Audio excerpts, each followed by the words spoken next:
Breaking news, ladies and gentlemen, out of Miami. We have breaking news. Y'all hit the like button on your way in the building. Let your friends and family members know about the channel. Huge breaking news. Terron Armstead just helped the Dolphins big time, baby. Super Bowl, baby. Let's go. Listen, man, we just stacking cash right now. We're stacking cash right now. I'm going to tell y'all how this works, what this means. Terron Armstead literally just helped the Miami Dolphins in a massive way. I'll tell you all the implications right here on tdphinstalk, home of the real Miami Dolphin fans. Again, y'all punch the like button on your way in the building. Let your friends and family members know about the channel. This is massive for the Miami Dolphins. Shout out to the Mod Squad. Shout out to all the members of the channel. Thank y'all so much for tuning in. Y'all get on in the building, man. Y'all get in the building. We're going to talk about it, but y'all get in the building, okay? There's still a lot of incomplete information with this too, and we're going to break it all down. I'll tell you what it means. I'll tell you all of it, okay? Let me pull up real quick so that I can show y'all as well. All right, let's break it down. Let's break it down. Let me pull this up. All right, 25 base. All right, they already factored it in. Good, cool. They did. That's dope. All right. So let's break it down. Hit that like button. All right. Somebody say he restructured to a minimum. We're gonna talk about it. Okay, we're gonna talk about it. All right. Everything isn't as it seems. It never is, but we will talk about it right now. Okay. All right. Let me see here. All right. So for those who don't know, Terron Armstead was slated to be about $28.6 million this year of a cap hit. Okay. Let me say that again. Terron Armstead was slated to make about $28.6 million this year. Here's what he just did for the Dolphins. He just took his base salary and told the Dolphins, drop it down to the minimum. Drop it all the way down to the minimum. Now, that means instead of $28 million of a cap hit, he's only going to be $9 million of a cap hit. Now, what this does is saves the Dolphins roughly somewhere around $14 million in cap space, that is, okay? So he has a base salary of $1.2 million, signing bonus of almost $4 million, and a restructure already of almost $4 million.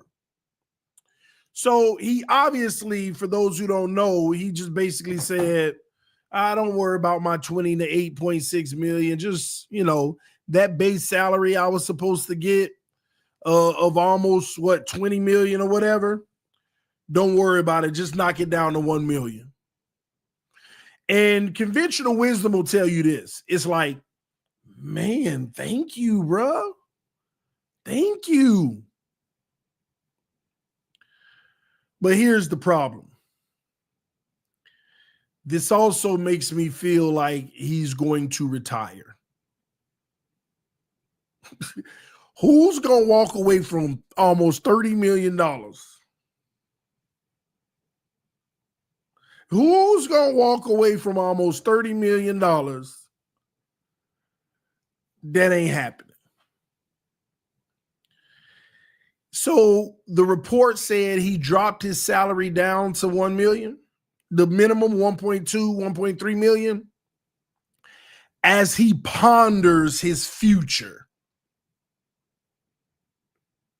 As he ponders his future. Now, this opens the possibility that he stays with Miami. But here's what you got to realize.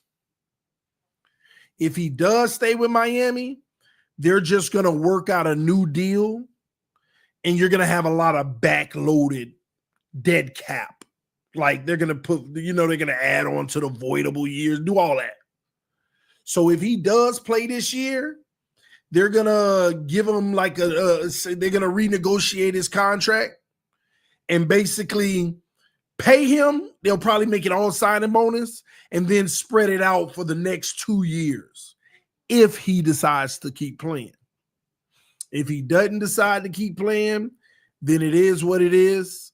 He retires. But the Dolphins still have a dead cap of about $18.5 million on the contract.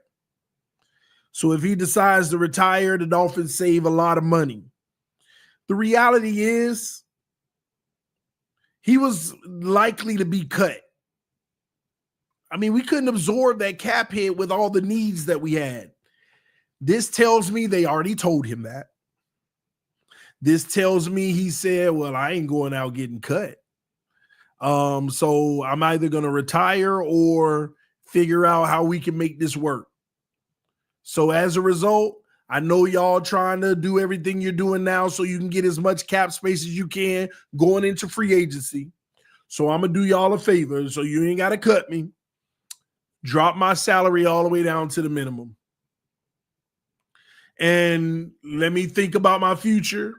And we could also keep talking about if I did come back, how much would that be?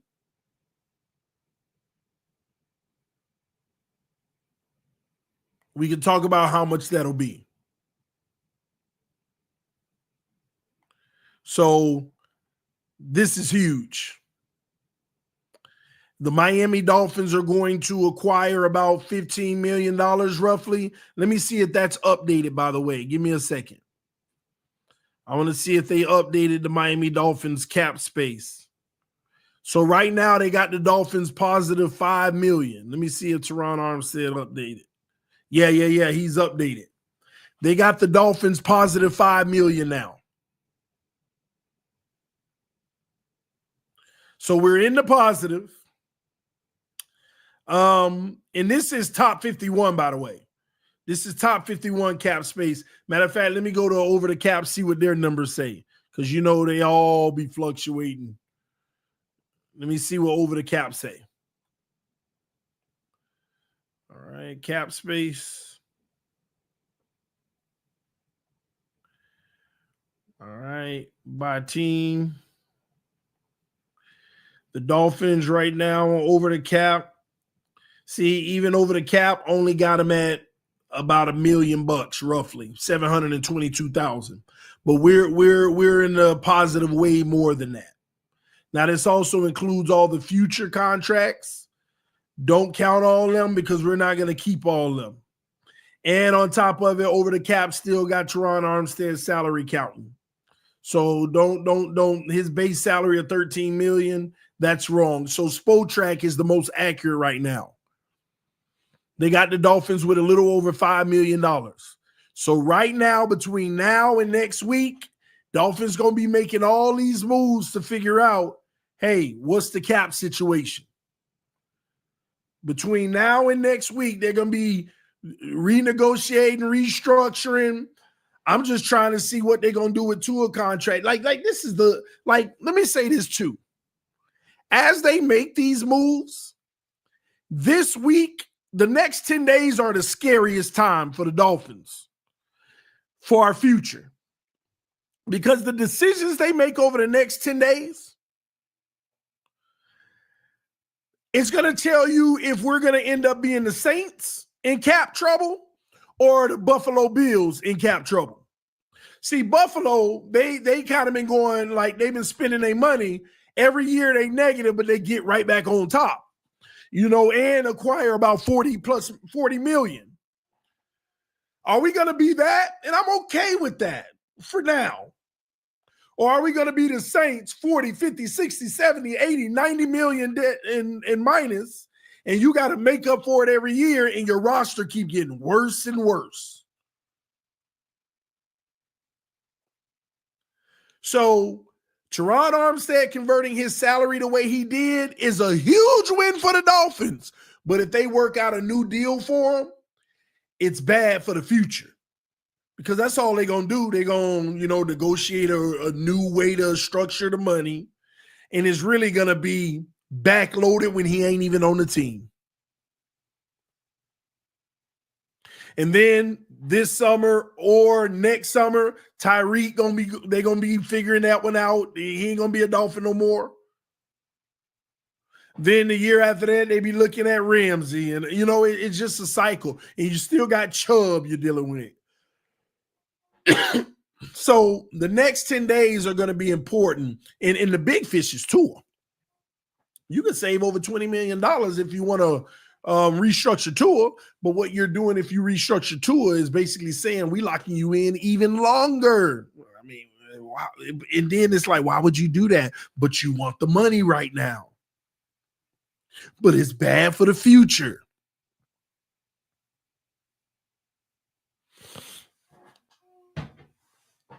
That's the dilemma right now. That's why this is so huge. This isn't a cut. This isn't a, dead cap situation. This is a dang Armstead. We appreciate that, man. Otherwise, we were going to have to cut you and only save about $4 million. And if we would have kept you, we'd just still been in a tough financial situation. This gives us a lot of relief, and we appreciate it. Like Dolphin fans, you should appreciate what Terron Armstead is doing here. It gives you an opportunity to still make, some moves in free agency. TD, where's the beverage refrigerator? That one? You'll need to turn on location services for that.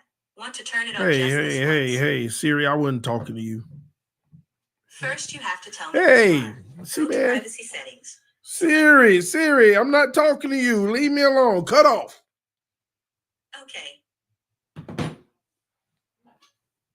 Man, I'm telling you, Siri the feds. I can't trust my iPhone. I think Siri the feds. Oh, man. Yeah, the fridge back here, man. It's back here loaded with some water, but I'm about to scrape off the old one off inside and put a new one. I'm about to scrape the old one off and put a new one because my youngest son been scraping it off. So I'm about to finish that and put a new one. Yeah, man.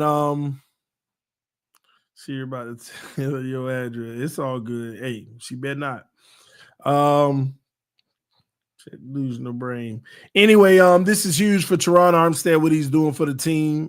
You got to be happy about it. This is going to help us in free agency. Now we can, this gives us some more money, man. You can bring in more players. This provides flexibility for Chris Grier to try to figure out this impossible task. Now we still in a tough patch, but it definitely helps, man. Like people think that I'm capping when I say this, but I'm telling y'all, man, I see a path where we can get this right and have a great team, but Chris Grier got to make the right decisions. He's getting thrown these bones like this one right here. He got to make the right decisions. He has to. A lot of people mad at me. I've been talking about this lately, and I've been mocking it. I do not want an offensive lineman in the first round. Oh, man, listen, we need to fix y'all. Listen, what y'all fail to realize, they're only going to get one really good offensive lineman this offseason. They might get a second or a third, but guys, let's see how they work out. We'll see what we got. But I'm talking about making an investment that says, ooh, yeah. That's usually a high-price free agent or first-round pick. I don't want an old lineman in the first round this year. This is the year where we got to stop taking chances. I want to go in free agency and get an old lineman, a guard in particular. One of the best guards you can find. I want it in free agency. The difference between the draft and free agency, I know what I'm looking at. I know if I go try to get Trey Smith from the Chiefs in free agency at the guard position, I know what I'm getting. I know without a shadow of a doubt we invested in the line and we got a great one. But if I go in the draft, I don't care that it's a first-round pick. You don't know. I don't want to be sitting here next year. Listen, I do not want to be sitting here in the middle of the season, at the end of the season. Oh, man, our first-round O-lineman struggling, but he a rookie. We got to give him time to develop. This ain't a year for giving nobody time to develop. I don't care what Trey Smith price is. They should have just paid Robert Hunt. Now you got an opportunity to make up for it by going and getting Trey Smith. Same money, $20 million a year. Go get that man a 5-year, $100 million contract, backloaded, and it ain't gonna kill you. Remember, what you gonna guarantee 53 million of it, 55 million of it. That's 3 years worth of guarantees. Backload the contract. The first year only gonna cost you about 3-4 million. Second year will cost you about 16. And that last year will be massive, but that's 3 years from now when the salary cap 300 million or more. This ain't the year to be taking no chance, man. I understand there's some great linemen in the draft that you can get at 13, but all right, okay. I don't trust nobody I ain't seen on this level in the trenches. I don't trust nobody that I haven't seen on this level in the trenches. I don't care how great you are. I don't care how great you are. I don't trust nobody who ain't been on this level in the trenches. Not with Chris Grier picking. So I'm not saying I'm going to be mad if we do. I just feel like attack it in free agency and go get my defensive tackle or safety in the first round. Because you're going to get the best defensive tackle or safety if you do. Any old lineman we get at 13 is going to be the third or fourth one off the board probably. And that ain't a bad, again. You know, you got some really good, talented guys in the trenches, but I don't want to take that chance. Listen, man, give me a defensive tackle or give me Malachi Starks. That's how I feel. That's how I feel about it. You got some massive holes you need to fill. So if I'm Chris Grier, I'm methodically doing this to build my team back. I'm going in free agency to get my guard. Okay? I'm going to the draft first round, and I'm trying to get Malachi Starks. Now, here's a move that I loved on a mock draft, man. I saw a mock draft today, blew my socks away. I saw a mock draft that I was like, wow, sign me up for that. Watch this, y'all. I'm going to go over the mock draft. I'm going to give you the picks. Phenomenal mock draft. Let me see. All right, so watch this. In the first round for the Dolphins, right? At 13, we traded with the Houston Texans. We didn't select at 13. We traded with the Houston Texans, okay? Now, this is what Houston gave us for the 13th pick. They gave us their first round pick, which is around 22 or something like that, 24. They gave us their first round pick, but they also gave us their second and third round pick. And all we had to do is give them a fourth rounder back. But they gave us a second and a third, and we sent them the fourth. Now, let's move down to our pick. At 25, we selected Jihad Campbell, the linebacker out of Alabama. Best one at the position. That is a huge win for the Dolphins. Having that interior lineman to go hand in hand with Brooks, that would be massive. And it's an appropriate spot. 25th, you get the best linebacker in the draft. But what got me even more exciting is we got 2 second-round picks now, right? So you scroll forward, and the Dolphins go to the second round. And what they do in the second round, hold on, let me find it. All right, so in the second round, the Dolphins pick number 48 overall. That's where you get your defensive tackle, Alfred Collins. Alfred Collins, you just solidified your linebacker positions. You literally get your defensive tackle to replace Christian Wilkins. That's massive. Then you go to the pick that Houston traded with you, And you get safety Nick Amanwari out of South Carolina, one of the best. Top 5 safety coming out of the draft. So we done addressed the safety position, defensive tackle position, because we probably ain't going to keep Calais Campbell. We literally get an interior defensive lineman next to Zeeler. This is amazing so far. So then from there, you go to the 3rd round, which we also got a compensatory pick. So in the 3rd round, we scroll all the way down to number 89, and I almost hit the floor, and I love it. I mean, he ain't the best, but I love just the prospect of it. We select Oregon quarterback Dylan Gabriel. Some competition, some development, this is early 3rd round, so you're investing in a guy that worst case scenario, you got to back up. Best case scenario, he saves you money in the future and he takes over the Purdy's of the world and all of that. Huge. And then we got another pick. At 98, you take wide receiver Jalen Lane. You start preparing for Tyreek's exit. USC. I mean Virginia Tech. Sorry, Virginia Tech. Senior. Wide receiver.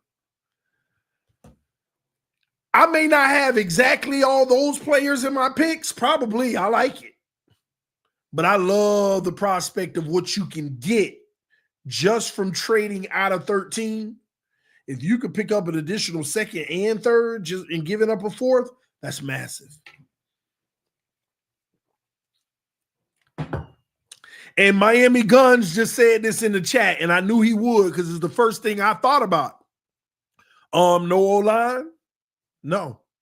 I keep telling you, you got to address the O-line and free agency. You got to address the O-line and free agency. Stop worrying about the draft and O-linemen. We fail at it. Ever since Laramie Tunsil, we ain't drafting elite linemen. Well, Robert Hunt, but, he wasn't even elite. He was just really good, solid. Never, he was really good. He was great. But you got to, in free agency, man, I want to see the O-line addressed. That's where you want to go with that.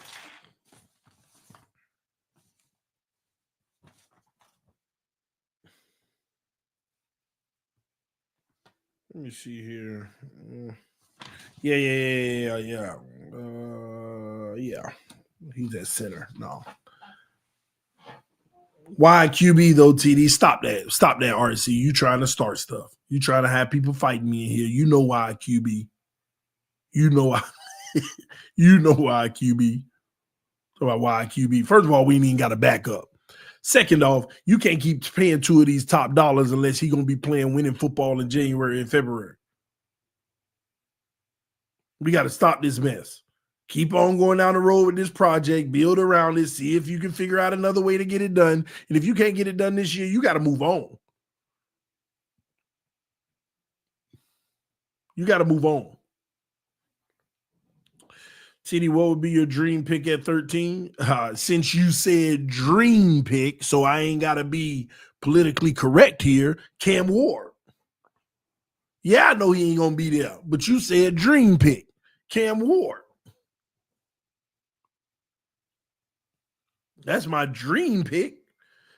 Now, realistic, I want, man, let me see my order that I wrote down.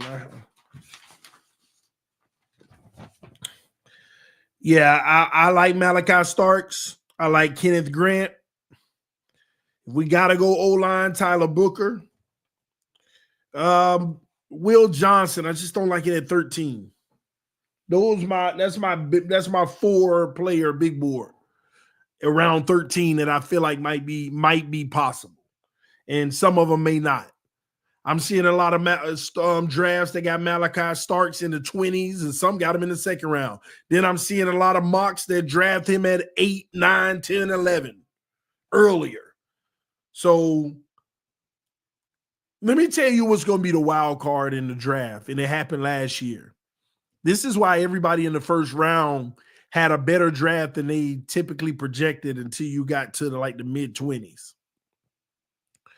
Because everybody was preparing for what would be available, and nobody knew quarterbacks that were outside of first-round prospect we were going to be taken in the first round. So look for Jackson Dart to be one of those guys that flips the draft board and shifts everything down one, somewhere in the top 10. Between 5 and 13, I think if Jackson Dart does well in the combine, he's going to shoot up there and somebody going to take him. Could even be the Jets. So if that happens, I believe it will. That's going to shift a lot of players that you didn't think would be there might be there. So look out for that. And will there be another quarterback that shines in the combine that makes people say, man, hey, he's rising?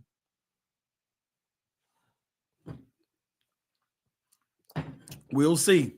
We shall see. Y'all hit that like button. Got 500 people watching right now, between 325 on YouTube and 175 on Twitter.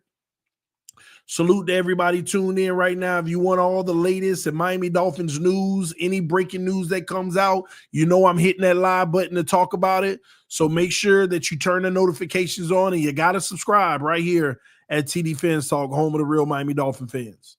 All right? So don't miss out on that. Real quick, I'm about to go over to our midday show, The Huddle. All right, Monday through Friday, we're on The Huddle, 3 p.m. to 4 p.m., me and my co-hosts.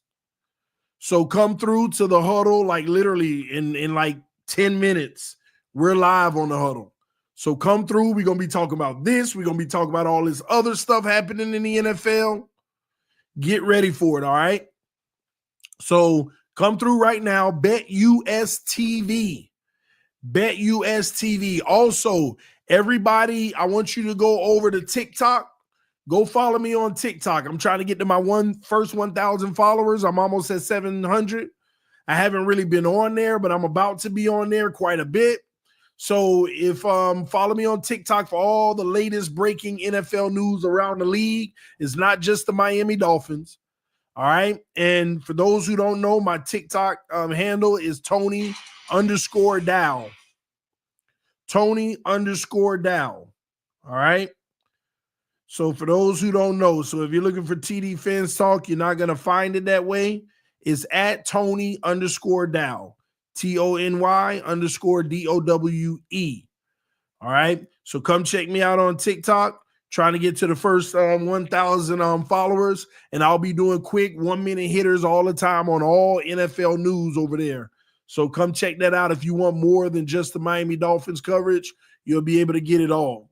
All right, this stream is being powered by BetUS. Take advantage of the 150% sign-up bonus on your first deposit, up to $2,000 using code YouTube150. Looking for a new sports book? BetUS is where you want to be. It's not just the sports book. It also has the race book, casino, and so much more. So make sure that you check it out. If you want to get in on a casino, remember, it's not just the paid games. They also have the free games as well, just in case you want to play for fun. But those who don't play for fun and are playing for real money, make sure that you gamble responsibly, all right?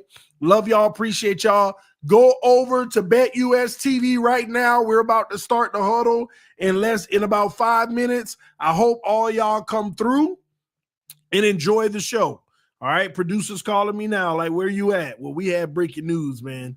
So y'all come through, BetUS TV. Love y'all, appreciate y'all. I will see y'all in a little. Peace, I'm out.